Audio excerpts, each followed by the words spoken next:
వాక్యంలోకి వెళ్దాం. గలతీయులకు రాసిన పత్రిక, అపోస్తలుడైన పౌలు గలతీయులకు రాసిన పత్రిక 5వ అధ్యాయం 22వ వాక్యం చదువుకున్నాడు. అయితే ఆత్మఫలం ఏమనగా ప్రేమ, సంతోషం, సమాధానం, దీర్ఘశాంతం, దయాళుత్వం, మంచితనం, విశ్వాసం, సాత్వికం, ఆశానిగ్రహం. ఇట్టి వాటికి విరోధమైన నియమమేది కూడా లేదు. చిన్న ప్రార్థన. పరిశుద్ధుడా, ప్రేమగల తండ్రి, నీకు వందనాలు. వాక్యమైన దేవా, ఈ యొక్క ఉదయకాల సమయంలో మీరే మాతో ఉండి నీ వాక్యంలో ఉన్నతమైన సంగతులు మాకు బోధించారు. పరిశుద్ధాత్మదేవ, వినగలిగే చెవి, గ్రహించే మనసు, ఆ వాక్య ప్రకారంగా నడిచే నడక మాకు అనుగ్రహించున్నాను. యేసు నామములో అడుగుతున్నాం తండ్రి, ఆమేన్.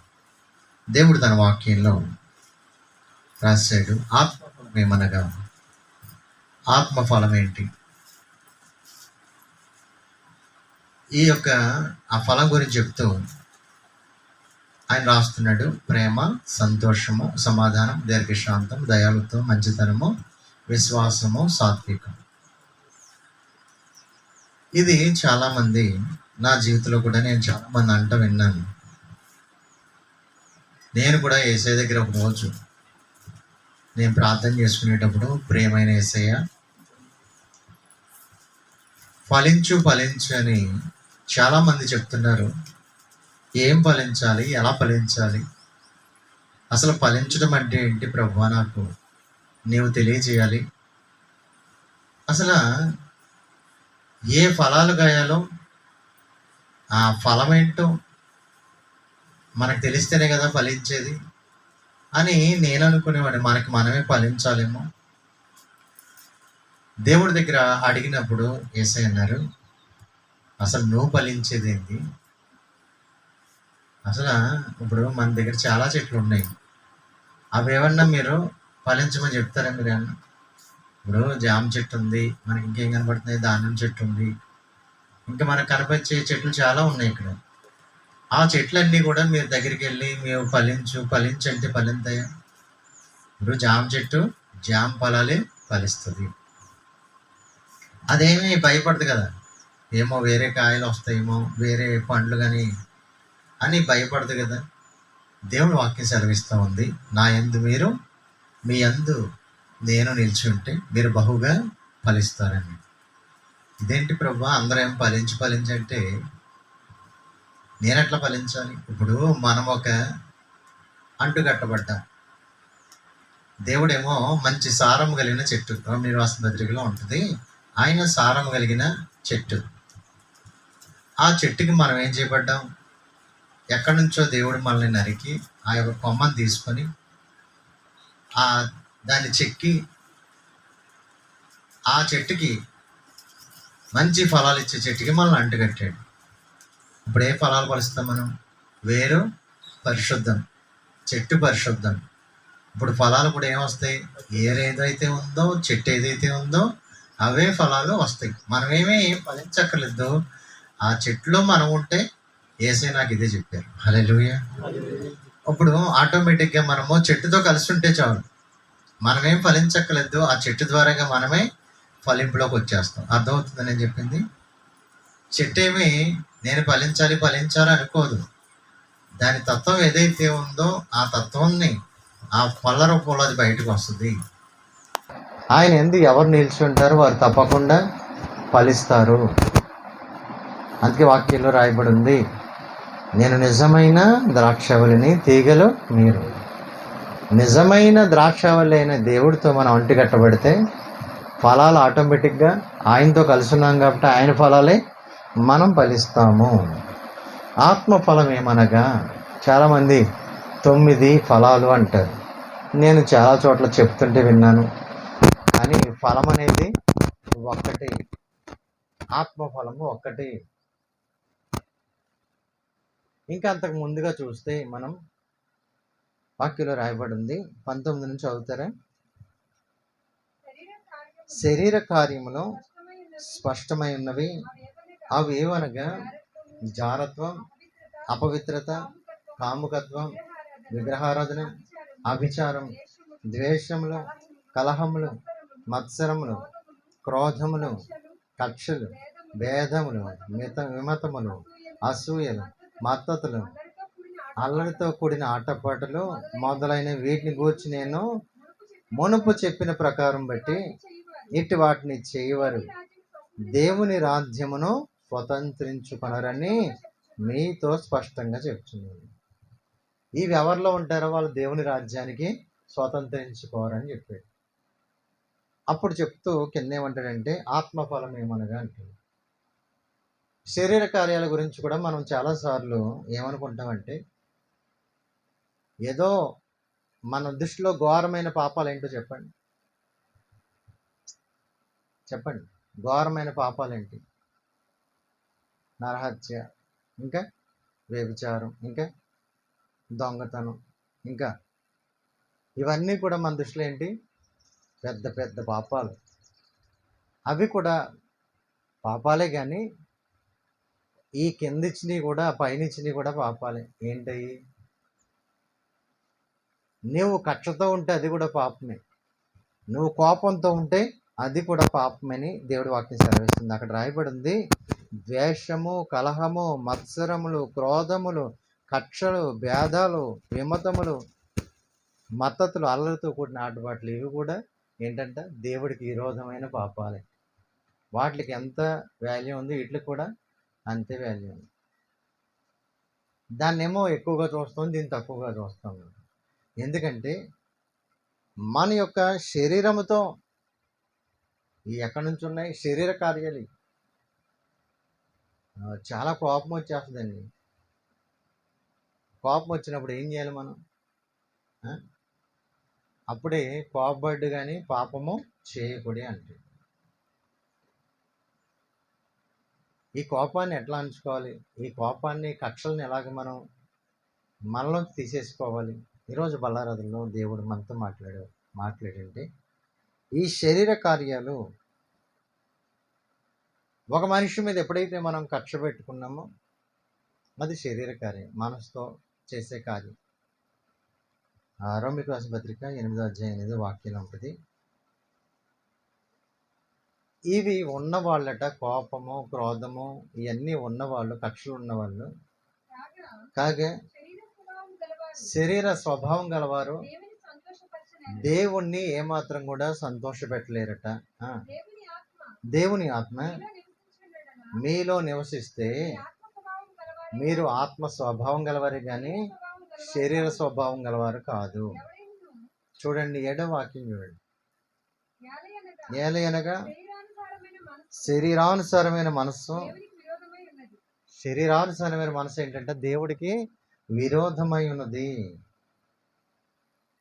శరీర కార్యాలు, శరీర స్వభావం గలవారు దేవుణ్ణి సంతోషపెట్టలేరట. అక్కడ రాస్తున్నారు, నీవు దేవుడికి ఇష్టంగా ఉండాలంటే, దేవుణ్ణి సంతోషపెట్టాలంటే నువ్వు ఆత్మ సంబంధమైన వ్యక్తిగా నువ్వు ఉండాలని. అసూయ ఎక్కడి నుంచి వస్తుంది? అసూయలో కక్షలు అనేవి ఎక్కడ ఉంటాయి? శరీరానికి సంబంధించి, మన మనసుకు సంబంధించిన విషయాలు. దానికి వ్యతిరేకం ఏంటి? ప్రేమ. దానికి వ్యతిరేక భావం ఏంటి? ప్రేమ. నువ్వు ప్రేమ కలిగి ఉంటే నీలో ఏ ద్వేషం కూడా ఉండదు. ఇప్పుడు ఎదుటివాడు బాగుండాలి అని కోరుకోవాలి, ఎదుటివాడు మంచిగా ఉండాలని. ఆటోలు చూడండి, ఆటోలు బయట వెనకాల రాస్తూ ఉంటారు, అందరూ బాగుండాలి, అందులో మనం ఉండాలని. అది పైకి అంటారు. చాలామంది అసూయ ఎటువంటిదంటే, అసూయ వాడు బాగుపడిపోతున్నాడురా, ఆ కుటుంబం బాగుపడిపోతుందనే అసూయ లోపల, అది లోపల నుంచి, శరీరంలో నుంచి. ఇవి దేవుడికి ఇష్టమైన కార్యాలు కాదట. వీటిని ఉంచుకున్నవారు, వీటిని అవలంబించేవారు, వీటిని హృదయాల్లో ఉంచుకునేవారు దేవుని రాజ్యానికి స్వతంత్రులు కారు. అన్ని పాపాలతోనే పాటు ఈ లిస్ట్ కూడా పెట్టాడు దేవుడు. ఇవి పట్టించుకోమను. నీలో అసూయ, ద్వేషాలు ఉంటే నువ్వు దేవుడికి విరోధమైన స్వభావం కలిగిన వాడివి. శరీర కార్యాలు ఆయన సంతోషపెట్టలేవు. ఆత్మ స్వభావం కలవారే దేవుణ్ణి సంతోషపెట్టగలరని వాక్యం సెలవిస్తూ ఉంది. ఆ 22వ వాక్యం అంటాడు కదా, ఆత్మఫలము ఏమనగా. ఆత్మఫలము ఏమనగా, ఆత్మఫలము ఇప్పుడు చెట్టు అయినా ప్రయాసపడాలండి? మనం అసలు ఏం ప్రయాసపడని పని లేదు. యేసయ్యతో అంటుకట్టబడితే చాలు. హల్లెలూయా. అదేం పడాల్సిన పనేం లేదు. 15వ అధ్యాయం 4వ వాక్యం, యోహాను సువార్త 15వ అధ్యాయం 4వ వాక్యంలో, ప్రతిరోజు కూడా మనము దేవుడితో అంటుకట్టబడుతూ ఉండాలి. నా యందు నిలిచిండుడి, మీ యందు నేనును నిలిచి ఉంటాను. తీగె ద్రాక్షావళితో నిలిచి ఉంటే గాని తనంతట తాను ఎలాగ ఫలించదో, అలాగే నా యందు నిలిచి ఉంటేనే కానీ మీరు ఫలింపరు. ఫలించండి ఫలించండి అంటే కుదురుద్దా? ఎక్కడ ఉండాలి మనం? దేవుడితో అంటుకట్టబడి ఉండాలి, దేవుడితో కలిసి ఉండాలి. దేవునితో మనం ఉంటే ఆయన ఫలాలు మనం కూడా ఫలిస్తాం. క్రీస్తు యేసున కలిగిన ఈ మనస్సు, ఆ మనస్సు మనకు కూడా వస్తుంది. ఆయనలో ఉన్న ప్రేమ మనకు వస్తుంది, ఆయనలో ఉన్న జాలి గుణం మనలోకి వస్తుంది, ఆయనలో ఉన్న సంతోషం మనలోకి వస్తుంది. ఆ ఫలం మనం ఫలిస్తాం. ఫలాలంటే ఒక్కోటి కాదు, ఫలం అంతా ఒక్కటే.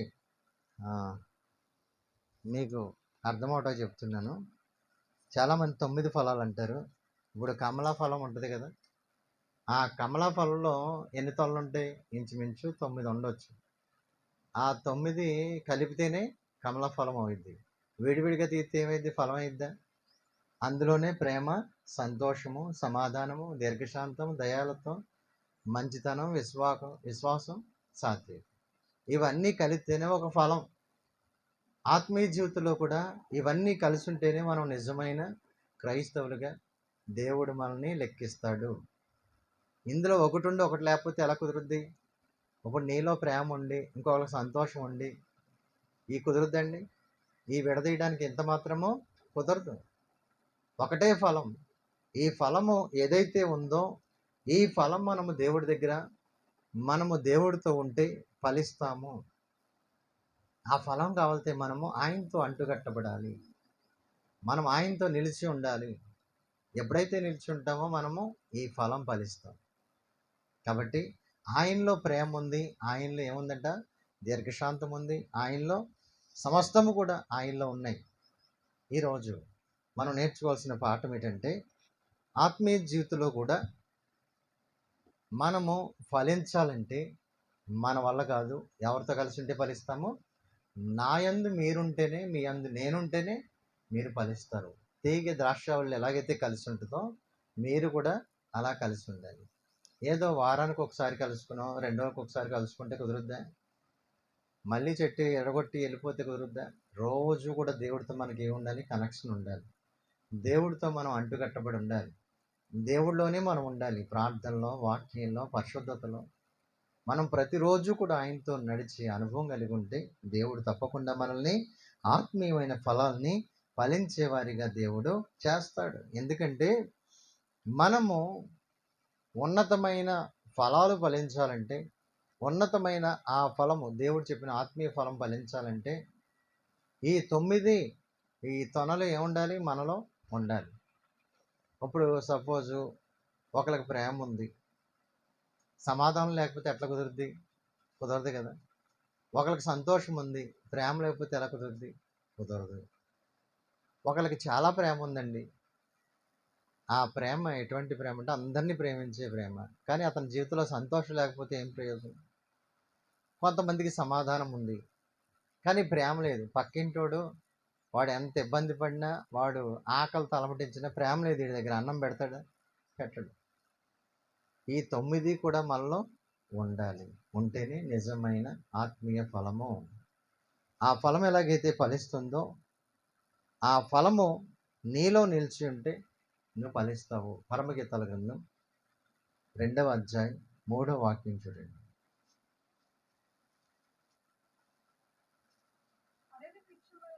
అడవి వృక్షములలో జల్ధరు వృక్షము ఎట్లున్నదో పురుషులలో నా ప్రియుడు అట్లున్నాడు. జల్ధరు వృక్షం అంటే యాపిల్ చెట్టు. యాపిల్ పళ్ళు అందరికీ ఇష్టమైన పండు, అవునా కదా? ఏ ఒక్కరు కూడా దాని ఇష్టం లేదన్న వాళ్ళు ఎవరు ఉండరు. దేవుడు దేంతో పోల్చుకుంటున్నాడు? యాపిల్ చెట్టుతో పోల్చుకున్నాడు. ఇప్పుడు యాపిల్ చెట్టుతో ఆ కొమ్మ నీవైతే ఇప్పుడు ఏ ఫలాలు వస్తాయి నీలో? యాపిల్ ఫలాలే వస్తాయి. వేరే ఫలాలు ఏమైనా వస్తాయా? నువ్వు భయపడిపోవాల్సిన పని ఉందన్న. మనం ఫలించే అన్న ప్రయాసపడాలా? ఏం అవసరం లేదు. కానీ దేవుడితో అంటుకట్టబడి ఉంటే చాలు. ఆ చెట్లో కొమ్మ ఎట్లయితే ఉందో నీవు కూడా దేవుళ్ళో ప్రభుతో రోజు మనం ఐక్యమై ఆయనతో కలిసి ఉంటే నువ్వు తప్పకుండా ఫలిస్తావు. హల్లెలూయా. బైబిల్ గ్రంథంలో 9 వరాలు ఉన్నాయి, కానీ 9 ఫలాలు లేవు, ఒకటే ఫలం. అది ఆ ఫలమే 9. అందులో భాగాలు ఉన్నాయి. ఒక కమలా పండ్లు ఎట్లాగైతే తొనలు ఉంటాయి అట్లనే భాగాలు ఉన్నాయి. ఆత్మీయ జీవితంలో కూడా ఈ ఫలం మనం ఫలించాలి. దేవుడు చెప్పిన ఆత్మఫలం మనం ఫలించాలి. ఆత్మఫలం ఏమనగా ఆ ఫలము నువ్వు ఫలిస్తే దేవుడికి సంతోషం. ఎందుకంటే ఎందరైతే దేవుని ఆత్మచేత నడిపించబడతారో వాళ్ళందరూ కూడా దేవుని పిల్లలన్నాడు వాక్యం. నువ్వు ఆత్మానుసారంగా నడిపించబడాలి. ఆత్మతో నడిపించబడితే పరిశుద్ధాత్మ దేవుడు నిన్ను నడిపిస్తే నీలో ఏ ఫలం వస్తుంది? ఆత్మీయ ఫలము నీలో వస్తుంది. ఆత్మ ఫలం నీలోకి వస్తుంది. నువ్వు నీకు తెలియకుండానే నీలో ఏమొచ్చేస్తుంది? ప్రేమ ఉంటుంది, సంతోషం ఉంటుంది, సమాధానం ఉంటుంది, దీర్ఘశాంతం ఉంటుంది, దయాలత్వం ఉంటుంది. క్రీస్తు యేసున కలిగిన ఆ మనసు నీలోని కూడా వచ్చేస్తుంది. హల్లెలూయా. నువ్వు ఫలిస్తావు. ఆ ఫలాలు చూసంటే తండ్రికి ఎంతో సంతోషం. యోహాను సువార్తలోని 15వ అధ్యాయంలోని 8వ వాక్యంలో రాస్తాడు, నీలో ఫలాలు చూసి ఆయన ఏం చేస్తాడట చూడండి. మీరు బహుగా ఫలించడం వలన నా తండ్రి మహింపరచబడతాడు. ఆయన బహుగా సంతోషిస్తాడు. మీరు బహుగా ఫలిస్తే బహుగా ఆనందపడతాడు.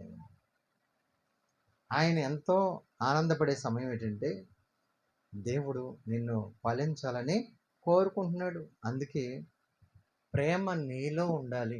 ఆ ప్రేమ ఎప్పుడు కూడా బయటికి వెళ్ళకూడదు. ఒకటి ఉండి ఒకటి లేకపోవడం అనేది నీలో జరగకూడదు. ఆత్మఫలము నీలో తప్పకుండా ఉండాలి. ఈ ఆత్మఫలం ఎప్పుడైతే నీలో ఉంటుందో నీవు అందరికీ ఉపయోగకరంగా ఉంటావు. నీలో ఏముండదు? కక్షలు ఉండవు, విభేదాలు ఉండవు. ప్రేమ ఎక్కడ ఉంటుందో అక్కడ ఏముంటాయి? ఆ ప్రేమకు సంబంధించిన విషయాలే ఉంటాయి. ప్రేమ ఉన్న చోట కక్ష వస్తుందా? రాదు. ప్రేమ ఉన్న చోట కోపం వస్తుందా? రాదు. ప్రేమ ఉన్న చోట వ్యతిరేకమైన కార్యాలు రావు. ఏదైనా కోపం వచ్చినా ప్రేమతో దాన్ని ఏం చేస్తారు? క్షమిస్తారు. ఏదైనా ద్వేషం వచ్చినప్పుడు ప్రేమ ఉంటే ఏం చేస్తారు? మనం ఆ ద్వేషాన్ని కూడా ప్రేమగా మార్చుకుంటారు. హల్లెలూయా. కాబట్టి మనము ఆత్మీయ జీవితంలో కంట్రోల్ కలిగి ఉండాలి. ఉండాలంటే మన వల్ల అవుద్దా? ఆ యేసయ్యతో అంటుకట్టబడి ఉంటే, ఆ జలధర వర్షంతో మనం అంటుకట్టబడి ఉంటే నీవు కూడా ఆ యాపిల్ ఫలాలే కాస్తావు. ఆ యాపిల్ ఫలాలే నీలోకి వస్తాయి. ఆత్మీయ జీవితంలో మనం సింపుల్గా తీసి పాడేస్తాం. ఏదైనా ద్వేషం ఉంటే ఎవరి మీదన్నా అది పెద్ద పాపం కాదనుకుంటాం. నీలో ఎవరి మీదైనా కక్ష ఉంటే అది పెద్ద పాపం కాదనుకుంటాం. కానీ దేవుడి వాక్యంలో రాయబడి ఉంది, ఇది చాలా భయంకరమైన, దేవుని రాజ్యానికి కూడా దూరం చేసేది శరీర కార్యాలు అక్కడ రాయబడి ఉన్నాయి. కాబట్టి మన జీవితంలో ఇవి కలిగి అసలు ఉండొద్దని దేవుడి వాక్యం సెలవిస్తూ ఉంది.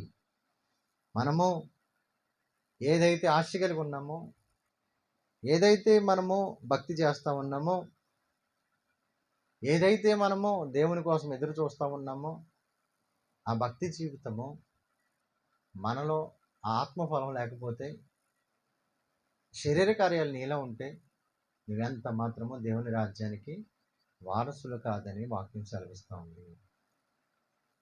ఇంకా చివరి ఒక మాట ఉంది. ఏంటది? ఆ యొక్క తొనల్లో ఒక భాగం ఏంటి?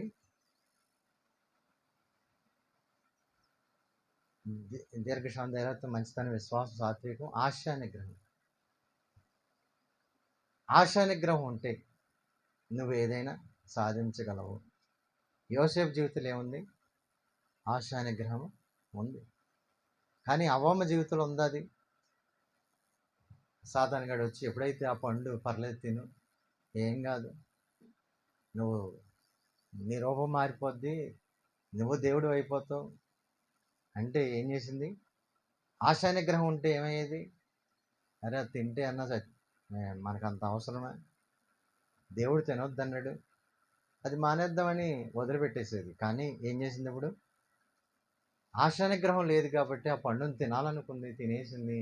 దేశానికి, ప్రపంచానికి, మానవులందరికీ శాపాన్ని తెచ్చుకుంది. అదే కనుక ఆశా నిగ్రహం ఉంటే అది జరగకపోయేది కదా. మన జీవితంలో కూడా చాలా విషయాల్లో మనము, నీవు తుండిపోతు అయిన యెడల నీ మెడకి ఏం చేయమన్నాడు? గొంతుకు కత్తి పెట్టుకోమన్నాడు. తెలుసా మీకు? కత్తి పెట్టుకోవాలంటాడు. ఎందుకు? తిండిపోతు అయితే అంటే ఎంత తినాలో అంతే తినాలి. ఇంక అదే పని మీద, తినడానికి మనం పుట్టలేదు కానీ బ్రతకడం కోసం తినాలి. హల్లెలూయా. అంతేనే కదా. కొంతమంది ఇంక అదే పని మీద ఉంటారు. నైట్ అయి పడుకుంటారు కానీ, లేకపోతే కొంతమంది ఇంక అదే పని మీద ఉంటారు. నిద్రపోయి తింటారు కానీ నిద్ర లేకపోతే అది కూడా తినేవాళ్ళేమో అనుకుంటున్నాను.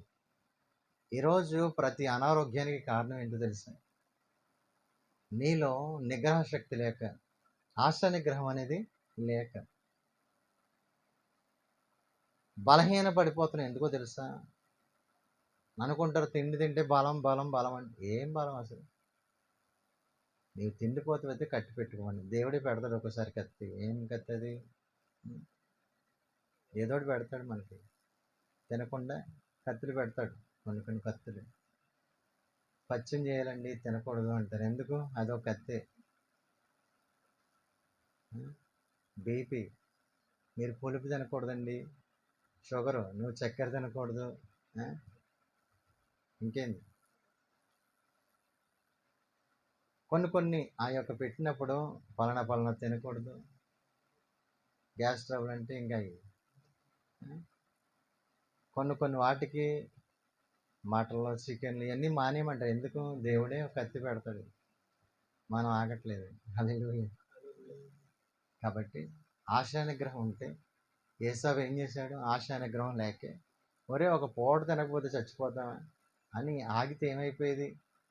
అతనికి జ్యేష్ఠత్వం పోయేది కాదు. అతడు విశ్వాస వీరుల్లో కూడా ఒక స్థాయిలో ఉండేవాడు, భక్తుల లిస్టులో ఉండేవాడు. కానీ ఒక పూట కోటి కోసం తన జ్యేష్ఠత్వాన్ని నమ్ముకున్న ఏశావు వంటి భ్రష్టుడైనను వ్యభిచారి అయినను మీలో ఉన్నాడేమో జాగ్రత్తగా చూసుకోండి అంటాడు. దేవుడు ఎన్ని లింకులు ఇచ్చాడు చూడండి. ఒక జ్యేష్ఠత్వాన్ని నిర్లక్ష్యం చేసినందుకు దేవుడు అన్ని విషయాల్లో కూడా అన్ని కన్నీరు విడిచి బ్రతిమాలుకున్నా సరే దేవుడు ఆ యొక్క క్షమాపణ దొరకలేదు ఏసావుకి. యాకోబుని దేవుడు ఎందుకు క్షమించాడో తెలుసా? పాదాలు పట్టుకుని ఏడ్చి కన్నీరు పెట్టుకుని ఆ జ్యేష్ఠత్వం కోసమే పోరాడాడు. హల్లెలూయా. కాబట్టి మన జీవితంలో ఒక నిగ్రహ శక్తి. దావీదు గారి మిద్ది మీద తిరుగుతున్నాడు. ఆ టైంలో సాయంకాలం యుద్ధానికి వెళ్ళాల్సిన సమయంలో మిద్దెకి తిరుగుతుంటే ఒక స్త్రీ స్నానం చేస్తూ కనపడింది. వెంటనే ఏం చేయాలి? యుద్ధానికి వెళ్ళాలి.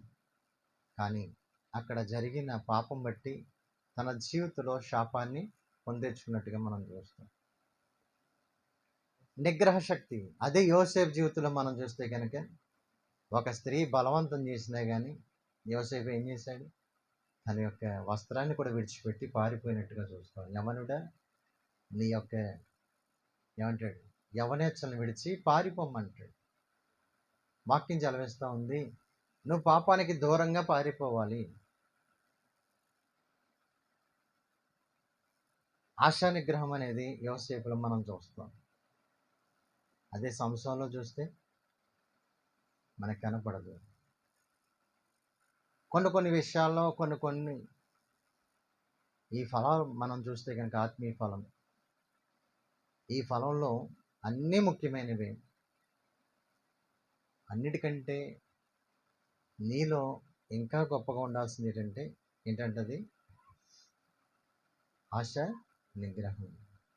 ఈ ఆశా నిగ్రహం నీలో ఉంటే నువ్వు దేన్నైనా జయించగలవు.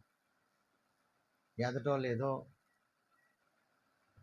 ఉన్నతంగా ఎదుగుతున్నారు అనుకో, నువ్వేం చేస్తావు? ఓన్లీ బాగుపడి దేవుడు మనకి ఇచ్చిన టైంలోనే ఇస్తాడు అని ఆశా నిగ్రహంతో నువ్వు ఉంటావు. భక్తి జీవితంలో కూడా నిగ్రహించుకుంటాం. కాబట్టి ఈ యొక్క ఫలం, ఆత్మీయ ఫలం మన జీవితంలో మనం తప్పకుండా ఫలించాల్సిన ఫలం ఇది. హల్లెలూయా.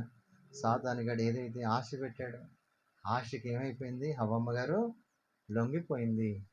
ఆత్మీయ జీవితంలో పతనమైపోయింది. సాతానుగాడు కూడా నీలో కక్షలు, విభేదాలు, సహోదరులు ఐక్యత కలిగి నివసించడం ఎంత మేలో, ఎంత మనోహరం అంటది వాక్యం. కానీ దీనికి వ్యతిరేకమైన తీసుకొచ్చి పెడతాడు నీలో. ఐక్యత తీసేసి ఏం పెడతాడు? నీలో కక్షలు, విభేదాలు పెడతాడు. ఇప్పుడు నువ్వు ఏం చేయాలి? ఫలించాలంటే ఫలించగలవా? దేవుడు వ్యతిరేకమైన కార్యాలు నీలో ఉన్నప్పుడు మనలో ఐక్యత రాదు, మనలో ప్రేమ రాదు. ఈ శరీర కార్యాల్లోకి మనం వెళ్ళిపోతూ ఉంటాం.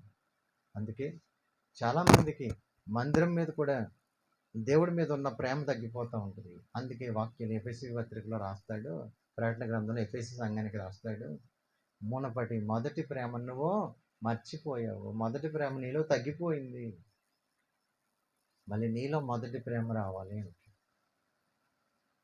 ఆ ప్రేమ తగ్గకూడదు. దేవుడి ప్రేమ అది. ఆ ప్రేమ, దేవుడి మీద ప్రేమ తగ్గిపోకూడదు, సంఘం మీద ప్రేమ తగ్గిపోకూడదు, దేవుని యొక్క పనుల మీద ప్రేమ తగ్గిపోకూడదు. అది ఉన్నతంగా రోజు రోజు ఏం చేయాలి? మనం దేవుళ్ళు ఎదుగుతూనే ఉండాలి. హల్లెలూయా. కాబట్టి వాక్యంలో రాయబడినట్లుగా నువ్వు ఆత్మఫలము ఫలించాలి తప్పకుండా. అది దేవుడికి ఇష్టమైంది. నువ్వు ఫలిస్తే ఎక్కడ ఉంటావు తెలుసా? దేవుడు సంతోషపడతాడు, దేవుడు ఆనందిస్తాడు. ఆ ఫలము జలదర వృక్షమైంది, యాపిల్ చెట్టు అయిన ఆ చెట్టుతో మనం ఉండాలి. నా ప్రియుడు ఎటువంటి వాడు? జలదర వృక్షం వంటి వాడు, యాపిల్ చెట్టు లాంటి వాడు. యాపిల్ చెట్టు, యాపిల్ పండు ఎట్లా ఉంటుంది చూడండి, అటువంటి ఫలం. ఆ ఫలం, యేసయ్యకున్న ఫలం మనం ఫలించాలి. అందుకే పౌలు అంటాడు, యేసయ్య స్వరూపం వచ్చే వరకు నేను ప్రసవ వేదన పడుతున్నాను. మీలో యేసయ్య స్వరూపం రావాలి, యేసయ్య యొక్క స్వరూపం మీలోకి రావాలి. హల్లెలూయా. అందుకే నేను ప్రయాసపడుతున్నాను, రేయింబవళ్ళు కన్నీరు విడుస్తున్నానని అంటే. మనము కోపాన్ని కంట్రోల్ చేసుకోవాలి. అది దేనివల్ల అవుద్ది? ఆశ నిగ్రహం వల్లే అవుతుంది. ప్రతిదీ కూడా సామెతల గ్రంథం 29వ అధ్యాయం 11వ వాక్యం చూడండి. సామెతల గ్రంథం 29:11.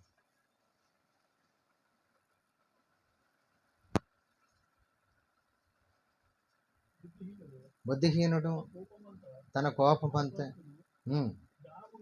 బుద్ధిహీనుడు తన కోపమంతా అగపరుస్తాడట, జ్ఞానము గలవాడు కోపం అణుచుకొని దానిని చూపుకుంటాడు. కోపం వచ్చినా కానీ ఆశా నిగ్రహంతో దాన్ని అణుచుకొని పైకి అది కనపడకుండా, ఆ కోపం అనేది కనపడకుండా దాన్ని అణుచుకుని, ఆ కోపంలో చాలా భయంకరమైన విషయాలు జరుగుతాయి. కొంతమంది కోపం వచ్చినప్పుడు భయంకరమైన విషయాలు జరిగినాయి. ఆ కోపం చాలా ప్రమాదకరం. కక్షలు చాలా ప్రమాదకరం. కక్షలు ఉంటే ఎంత ఘోరమైనవి చేస్తారో తెలుసా? ఇవన్నీ కూడా శరీర కార్యాల్లో ఇవి చేసేవాళ్ళు పరలోక రాజ్యం చేరాలని ఎందుకు రాశాడంటే, అవి భయంకరమైన, ఏదైతే మనం భయంకరమైన పాపాలు అంటున్నామో వాటి లిస్టులో కూడా ఇవి కూడా ఉన్నాయి. దాన్ని తక్కువ అంచనా వేయద్దు. కక్షలు, భేదాలు, ఇవన్నీ కూడా, ఇవి కూడా శరీర కార్యాలు. వీటి జోలికి మనం వెళ్ళకూడదు. ఆత్మీయంగా ఈరోజు బలారుదల పలుపుంది. మనము ఆత్మీయంగా దేవుని ఫలం ఫలించే, ఆత్మ ఫలం ఫలించే వాళ్ళగా మనం ఉండాలని దేవుడు కోరుకుంటున్నాడు. హల్లెలూయా. కాబట్టి దేవుని వాత్సల్యాన్ని బట్టి బతిమాలుకుంటున్నాడట, మనము మంచి ఫలము ఫలించాలి, ఆత్మీయ ఫలం ఫలించాలి, దేవుని కొరకు మన ఫలము ఫలించాలి. శరీరం ఒప్పుకుంటుందంటారా? మోకరించడానికి ఒప్పుకుంటుందా? మంచి నిద్ర వస్తుంది, ప్రార్థన చేద్దామంటే నీ ఒళ్ళు సహకరిస్తుందా? శరీరం సహకరిస్తుంది. ఆత్మ ఏమంటుంది? ప్రార్థన చేయమని చెప్పుద్ది పక్కని. శరీరం ఏమంటుంది? పండుకో, పండుకో, చాలా కష్టపడ్డావు కదా, పండుకో అంటుంది. శరీరం ఏం చెప్పుద్ది? ఉపవాసం ఉండని చెప్పుద్ది ఈ ఆత్మ. శరీరం ఏం చెప్పుద్ది? అమ్మ ఉపవాసం ఉండి ఎండాకాలం తట్టుకోవాలమ్మా, నువ్వేమైపోతావో, నీ బతికేంటి అసలు, అన్నం తినకపోతే నీ మొత్తం ప్రాణం అంతా ఏమైపోద్దో అని మన శరీరం చెప్తూ ఉంటుంది. అందుకే ఆత్మ శరీరానికి, శరీరం ఆత్మకి విరోధంగా ఉన్నాయి. అందుకే ఆత్మ చెప్పినట్టు నడుచుకోవాలి. పరిశుద్ధాత్మ దేవుడు చెప్పినట్టుగా. ఆయన మనలో ఉన్నాడు. లోకంలో ఉన్నవాడి కంటే నీలో ఉన్నవాడు గొప్పవాడు. ఆయనే నీలో ఫలింపజేసేవాడు. ఆయనే నీతో ఉండి ఫలాలను అనుగ్రహించేవాడు.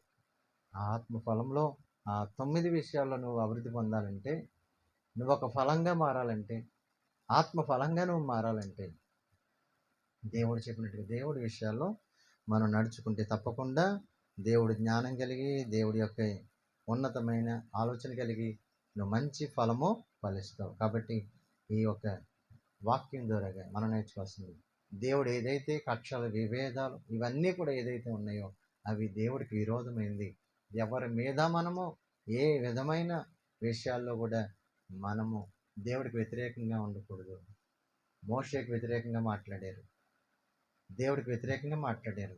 మమ్మల్ని ఎందుకు తీసుకొచ్చావు ఇక్కడికి అన్నారు. కానీ ఇవన్నీ కూడా దేవుడు అన్నాడు. మోషేకి విరోధంగా, దేవుడికి విరోధంగా చేసిన ఆ యొక్క కక్షలు, విభేదాలు, ఆ కోపంతో వచ్చిన మాటలన్నీ కూడా దేవుడిని, మోషేని అంటానికి మీరెవరు, నన్ను అంటానికి మీరెవరు అని చెప్పి వాళ్ళని దేవుడు గద్దించినట్టుగా మనం చూస్తాం. దేవుడికి వ్యతిరేకమైన కార్యాలు అవి ఏంటంటే సనుగుడు, సంశయాలు, ఇవన్నీ కూడా శరీర కార్యాలు. నీలో ప్రేమ, సంతోషము, సమాధానం, దీర్ఘశాంతం, దయాలత్వం, మంచితనం, విశ్వాసం, సాత్వికం, ఈ ఫలం నీలో ఉండాలని దేవుడు కోరుకుంటున్నాడు. దేవుడితో అంటుకట్టబడదాం.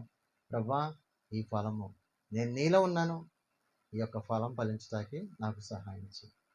నీవే ఆ ఫలం ఈ ప్రభు. హల్లెలూయా. మా ప్రెసిడెంట్ అందరూ కూడా